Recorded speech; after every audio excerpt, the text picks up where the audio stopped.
Back home now, and dairy farmers are preparing to tighten their belts after Fonterra announced another drop in its forecast milk payout for this season.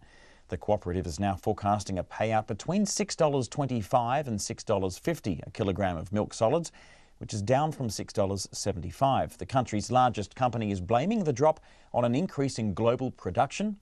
That's in turn led to an oversupply on world markets. Anne-Marie May has more. Fonterra says global demand for milk just isn't matching increases in supply. Its Chief Operating Officer for Global Operations and Farm Source, Robert Spurway, says he knows farmers will be disappointed by the cut in the milk solids forecast. But it is important that we flag early what we're seeing going on in the global marketplace so that they can make appropriate decisions and budget with caution at this stage of the season. Senior Westpac economist Anne Boniface says Fonterra's initial forecast payout of $7 was looking very optimistic, given how prices have weakened at the fortnightly global dairy auctions since the start of the season.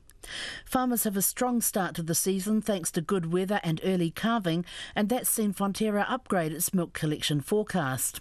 So they now expect to be collecting 3% more milk for the season ended 2018-2019 than they did last year. And that increased milk production is going to lead to more product being available. And I think that's one factor that's been putting downward pressure on prices in the fortnightly global dairy trade auctions of late. Southland share milker Jonathan Breach says his initial thoughts were simple after Fonterra made the announcement this morning.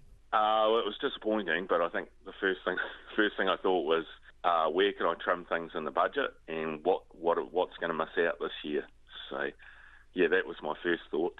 And Jonathan Breach says he's worried where the milk solids price will ultimately end up. Bit of a worry because when they revise things this early, the last time this happened, it ended up way down around the 4 marks. So it's a bit of a worry there that it might just keep dropping, but you just have to ride with it, don't you? And Fonterra's farmer suppliers may have to ride volatility on global markets for some time yet, according to Robert Spurway. We are early in the year, but what we have indicated is a range at this stage, and we'll update our farmers and the market in the middle of December with the specific milk price we forecast for the year. Westpac expects global supply and demand for milk products will come back into some sort of balance next year. Dairy farmers will be keeping their fingers crossed that's the case. For Checkpoint, Anne-Marie May.